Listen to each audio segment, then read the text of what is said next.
Hello प्यारे बच्चों, आज हम क्लास 10th आईसीएसई बोर्ड का chapter number 2 work energy and power का लेक्चर नंबर 6 करने वाले हैं। आज का जो टॉपिक है वो थोड़ा इंपॉर्टेंट है क्योंकि इससे बहुत ज़्यादा न्यूमेरिकल प्लस कॉन्सेप्चुअल क्वेश्चंस पूछे जाते हैं। ठीक है, तो आज का जो टॉपिक हम पढ़ने वाले हैं वो है काइनेटिक एनर्जी और काइनेटिक एनर्जी का एक्सप्रेशन। ठीक है, काइनेटिक एनर्जी का फॉर्मूला हम कैसे ड्राइव करते हैं उसको हम इस वीडियो में देखेंगे। तो कॉपी पेन निकाल लो और पेटी पैक होके बैठ जाओ, आपको ये टॉपिक बहुत ही अच्छे से समझ में आने वाला है। ठीक है, तो स्टार्ट करते हैं। तो बच्चों टॉपिक क्या है? Kinetic energy. ठीक है बच्चों, सबसे पहले बात करते हैं काइनेटिक एनर्जी होता क्या है। ठीक है, डेफिनेशन आपने कई बार रटी होगी, लेकिन डेफिनेशन के अलावा हम कॉन्सेप्ट से कैसे समझ सकते हैं वो आपको बताते हैं। बच्चा मान लो ये कोई ऑब्जेक्ट है, ठीक है, और ये मान लो ग्राउंड पे ऐसे रखा हुआ है। ठीक है, ये क्या है? ग्राउंड है। इस ऑब्जेक्ट का कुछ ना कुछ मास है, ठीक है, और इस पे मैं फोर्स अप्लाई कर रहा हूं। तो जाहिर सी बात है फोर्स अप्लाई करने से ये कुछ ना कुछ अपनी पोजीशन चेंज करेगा, मतलब ऑब्जेक्ट डिस्प्लेसमेंट करेगा। ये इसकी इनिशियल पोजीशन S1 है और ये फाइनल पोजीशन S2 है। ये पोजीशन 2 है बच्चा, फाइनल पोजीशन लिख दो, पोजीशन 2 नहीं फाइनल पोजीशन, और ये S1 क्या है? हमारी इनिशियल पोजीशन। इतनी बात समझ में आई? कोई भी डाउट? जाहिर सी बात है ये ऑब्जेक्ट यहां से यहां आ गया, मतलब इसने कुछ ना कुछ क्या किया? डिस्प्लेसमेंट किया। क्या किया? डिस्प्लेसमेंट किया। आपको पता है बच्चा, जब भी कोई ऑब्जेक्ट पे हम फोर्स अप्लाई करते हैं, फोर्स अप्लाई करने से जाहिर सी बात है वो डिस्प्लेसमेंट करता है, तो वहां पे वर्क डन होता है। ठीक है, तो बच्चों डिस्प्लेसमेंट किया मतलब इसके पास कुछ ना कुछ मास था, लेकिन जैसे ही हमने फोर्स दिया तो इसके पास कुछ ना कुछ क्या आ गई? वेलोसिटी आ गई। क्या आ गई बच्चा? वेलोसिटी। ध्यान देना भाई, कोई भी ऑब्जेक्ट है, ठीक है, आप जाहिर सी बात है उसमें फोर्स अप्लाई करोगे। अगर वो रेस्ट में है, अगर आप उस पर फोर्स अप्लाई कर रहे हो तो वो मोशन में आएगा। मोशन में आएगा मतलब आपने एक्सटर्नल फोर्स दिया, उस एक्सटर्नल फोर्स की वजह से उसकी कुछ ना कुछ वेलोसिटी डेवलप हुई। आई बात समझ में? इतनी बात समझ में आई? ठीक है, तो यहीं पे खेल पूरा खेल गया, मतलब पूरा गेम हो गया। कैसे? क्योंकि फोर्स देने से ऑब्जेक्ट के पास कुछ ना कुछ वेलोसिटी आई। ठीक है, तो जहां कहीं पे भी मास के साथ वेलोसिटी टर्म यूज हो जाता है वहां पे मोमेंटम प्लस काइनेटिक एनर्जी होता है। ठीक, अब काइनेटिक एनर्जी की बात करते हैं। The energy developed by a body due to a motion of an object. ठीक है, जब कोई ऑब्जेक्ट गति कर रहा हो, मतलब मोशन में हो, उस टाइम पे जो एनर्जी बॉडी में डेवलप होती है, ठीक है, या ऑब्जेक्ट में डेवलप होती है, उसको कहते हैं काइनेटिक एनर्जी। वो चाहे वन डायमेंशनल मोशन कर रहा हो, ठीक है, चाहे वो सर्कुलर पाथ में रोटेशनल मोशन कर रहा हो, कोई फर्क नहीं पड़ता। अगर रोटेशनल मोशन में जो एनर्जी डेवलप हो रही है ड्यूरिंग मोशन, ठीक है, मोशन इन सर्कुलर पाथ में जो काइनेटिक एनर्जी डेवलप होगी वो रोटेशनल काइनेटिक एनर्जी होगी, और motion along a straight line, ठीक है, जो एनर्जी डेवलप होगी उसको कहते हैं ट्रांसलेशनल काइनेटिक एनर्जी। इतनी बात समझ में आ गई? मतलब सड़क पर आप सीधे भाग रहे हो, ठीक है, तो वहां पे ट्रांसलेशनल काइनेटिक एनर्जी होगी, ठीक है, लेकिन वही आप ग्राउंड का चक्कर लगा रहे हो तो वहां पे रोटेशनल काइनेटिक एनर्जी होगी। समझ में आ गया? इतना तो समझ में आ गया? ठीक है सर, इसके एक्सप्रेशन को बताओ बढ़िया से। अच्छा, एक फॉर्मूला आपको इसका काइनेटिक एनर्जी का फॉर्मूला पता है, के बराबर होता है हाफ mv²। इस फॉर्मूले को याद रखना। अभी हम इस फॉर्मूले को क्या करेंगे? ड्राइव करेंगे। ये फॉर्मूला आया कैसे? ठीक है, तो इसको मैं जरा रफ कर दूं, चाहो तो इतना नोट कर लो। यहां पे डेफिनेशन लिख दो, the energy possessed by a state of motion is called kinetic energy। ठीक है, अब भी बच्चा देखेंगे जो काइनेटिक एनर्जी है, अभी बता दे रहे हैं आपको। काइनेटिक एनर्जी है, ये डिपेंड किस पे करती है? मास पे और वेलोसिटी पे। फॉर्मूले में साफ साफ दिख रहा है, तो कहेंगे काइनेटिक एनर्जी किस पे डिपेंड करती है? मास और वेलोसिटी पे। अभी कैसे? अभी बताएंगे आगे, बस इतना याद रखो। काइनेटिक एनर्जी किस पे डिपेंड करती है? मास और वेलोसिटी पे। अब बच्चों जो वर्क डन है, जाहिर सी बात है काइनेटिक एनर्जी किसके बराबर हुई? वर्क डन के। क्यों? क्योंकि ऑब्जेक्ट के पास क्या था? W बराबर क्या होता है? F × S। मतलब ऑब्जेक्ट के पास फोर्स था जिसकी वजह से ऑब्जेक्ट ने क्या किया? कुछ ना कुछ डिस्प्लेसमेंट किया। डिस्प्लेसमेंट करने से उसके पास क्या आ गई? वेलोसिटी आ गई।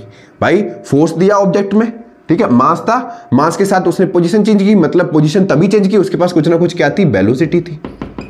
ठीक है, तो आपको डायरेक्टली उसके पास क्या होगी? Kinetic energy. मतलब जो काइनेटिक एनर्जी है वो किसके बराबर होगा? वर्क डन के। किसके बराबर होगा? वर्क डन के। तो बच्चा काइनेटिक एनर्जी कैसी होगी? स्केलर क्वांटिटी होगी। Kinetic energy is a scalar quantity. आई बात समझ में? क्योंकि ये वर्क डन के बराबर है। अब बच्चा वर्क डन की यूनिट क्या होती है? जूल। वर्क डन की यूनिट क्या थी? जूल। तो काइनेटिक एनर्जी किसके बराबर है? वर्क डन के। तो लिखेंगे इट्स यूनिट इज जूल। समझ में आ गया? हमेशा याद रखना काइनेटिक एनर्जी किसके बराबर होगा? वर्क डन के। क्लियर हो गया? फटाफट स्क्रीनशॉट लो, यहां तक स्क्रीनशॉट लो बच्चा। टुम टुम टुम टुम टुम टुम टुम टुम टुम टुम टुम टुम। समझ में आया बच्चों? समझ में आया? वो देखो आलसी ऐसे करके बैठा है। बच्चा पढ़ लो। हाँ, और जिस किसी ने भी क्लास 10th ICSE बोर्ड के, ठीक है, प्रीवियस लेक्चर चैप्टर 1 और चैप्टर 2 के नहीं देखे हैं तो प्लीज कि आप हमारी प्लेलिस्ट में जाके उड़ान बैच फॉर क्लास 10th, ठीक है, उसमें जाइए। प्लेलिस्ट में सारे चैप्टर वाइज क्या मिलेंगे आपको? लेक्चर्स मिलेंगे, उनको पहले देख लीजिए, ठीक है, नोट्स बना लीजिए ताकि आपका कॉन्सेप्ट एकदम क्लियर हो जाए, ठीक, और एग्जाम में आपको बहुत ज्यादा हेल्प मिले। ठीक है, नोट करिए फटाफट। तो काइनेटिक एनर्जी का फॉर्मूला याद रखना, अभी हम इसको ड्राइव करेंगे। ठीक है, फॉर्मूला आया कहां से? ठीक है, समझाएं? चलो बच्चों, इसका फॉर्मूला ड्राइव करते हैं। ऐसे मानो कोई ऑब्जेक्ट है, इसका मास m है और इस पे मैं फोर्स अप्लाई कर रहा हूं। फोर्स अप्लाई करने से जाहिर सी बात है इसमें कुछ ना कुछ वेलोसिटी आएगी। ठीक है, अभी ये रेस्ट में नहीं है तो ये जो v है वो किसके बराबर होगा? u के। मतलब जो v है ये हमारी क्या है? इनिशियल वेलोसिटी है या नहीं? बहुत सही। ठीक, अब कुछ टाइम बाद हमको क्या करना है? इस ऑब्जेक्ट को रोकना है क्योंकि अभी ये मोशन में। तो रोकने के लिए क्या करेंगे? इस ऑब्जेक्ट पे हमें एक अपोजिंग फोर्स देना पड़ेगा, या कह दो रिटार्डिंग फोर्स देना पड़ेगा। इतनी बात समझ में आई? भाई रिटार्डिंग फोर्स देंगे तभी तो ये ऑब्जेक्ट रुकेगा। भाई रिटार्डिंग फोर्स देंगे तभी तो ये ऑब्जेक्ट रुकेगा। ठीक, अब रिटार्डिंग फोर्स देंगे तो जाहिर सी बात है F बराबर क्या होता है? ma। तो वहां पे उसका एक्सेलरेशन भी कैसा होगा? नेगेटिव एक्सेलरेशन होगा। मतलब ऑब्जेक्ट के पास जो होगा वो क्या होगा? -a, मतलब रिटार्डेशन होगा। ठीक है, रिटार्डेशन को हम क्या बोलते हैं? Negative acceleration. ठीक है, रिटार्डेशन को क्या बोलते हैं हम? Negative acceleration. ठीक है, तो इसमें लिखेंगे, पहला बच्चा लिखेंगे, ऐसे लिखो,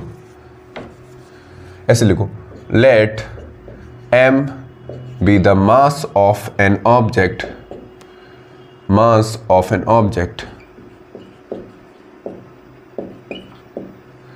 moving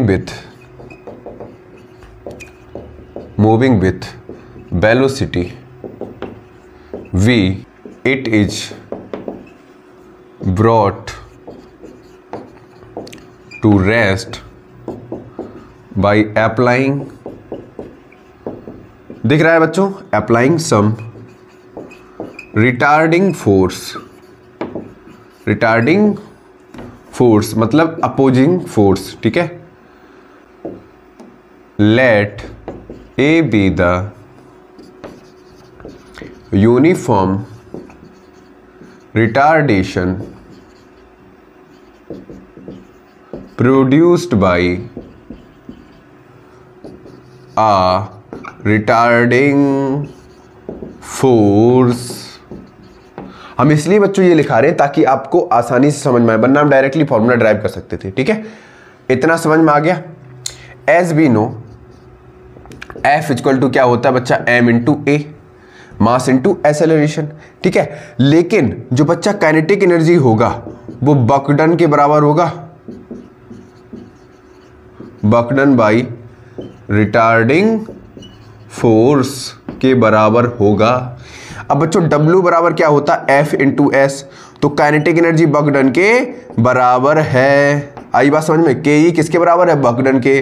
तो के क्या हो जाएगा? Retarding force. ध्यान से देखो बच्चा, रिटार्डिंग फोर्स इंटू डिस्प्लेसमेंट के बराबर हो जाएगा। इतनी बात समझ में आई या नहीं आई? इधर इसको रब कर दें।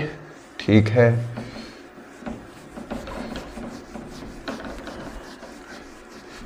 इतनी कहानी समझ में आई बच्चा? ठीक है, अब देखो जरा ध्यान से के किसके बराबर है, रिटार्डिंग फोर्स इनटू डिस्प्लेसमेंट।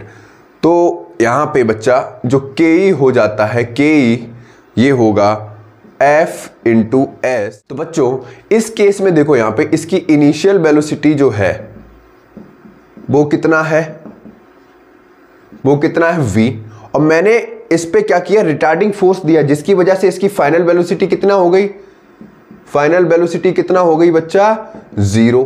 देखो यहां पे हमको s निकालना है, ठीक है। s निकालने के लिए हम क्या करेंगे, इसको इक्वेशन फर्स्ट दे दो पहले बेटा, ठीक है। लिखेंगे a body travels a distance s before coming to rest.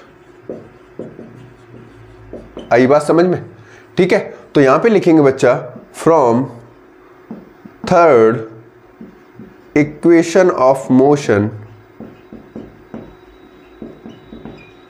क्या होता है बच्चों, आपको पता है थर्ड इक्वेशन क्या होता है, v square minus u square बराबर 2as। बच्चों यहां पे u तो 0 है, तो 0 का स्क्वायर, u कितना है, v का स्क्वायर, ठीक है, और 2as ये माइनस का है क्योंकि एसेलेरेशन कैसा है, नेगेटिव है, तो यहां पे a कैसा हो जाएगा, माइनस का हो जाएगा। अब बच्चों देखो यहां पे हमको s निकालना है, तो s के लिए क्या हो जाएगा, minus v square upon minus का 2a, माइनस से माइनस गया तो s बराबर क्या आ गया, बी स्क्वायर बाई 2a। इतनी बात समझ में आई। तो यहां पे सब्स्टिट्यूट कर दो बेटा, s equal to v square upon 2a in equation first. तो यहां पे लिखेंगे substituting the value of s in equation first, ठीक बेटा। यहां पे रखो कितना आएगा, देखो के बराबर f की जगह क्या होता है, m इंटू ए, और s की जगह रखेंगे बी स्क्वायर बाई 2a। लिख देना इधर साइड से as f equal to m into a, ठीक है। a से a गया बेटा, तो काइनेटिक एनर्जी किसके बराबर आ गया, हाफ mb स्क्वायर के, ठीक। आई बात समझ में। अभी मैंने आपको जस्ट बताया था कि जो काइनेटिक एनर्जी है वो किस पे डिपेंड करती है, मास और वेलोसिटी पे। इतनी बात समझ में आई। देखो बच्चों मास और वेलोसिटी पे डिपेंड कर रही है, ये हो गया प्रूफ, ये आ गया डेरिवेशन, मतलब फॉर्मूला किसका, काइनेटिक एनर्जी का। इतना नोट करो, फिर इससे रिलेटेड और कॉन्सेप्ट बताते हैं, फटाफट नोट करो इतना। बच्चा यहां पे देखो जो काइनेटिक एनर्जी है वो डायरेक्टली प्रोपोर्शनल है मास के, ठीक है। मतलब काइनेटिक एनर्जी बढ़ाओगे तो मास भी बढ़ेगा, अगर काइनेटिक एनर्जी दोगुना होगा तो मास भी दोगुना होगा, अगर काइनेटिक एनर्जी हाफ होगा तो मास भी कैसा होगा, आधा होगा। आई बात समझ में।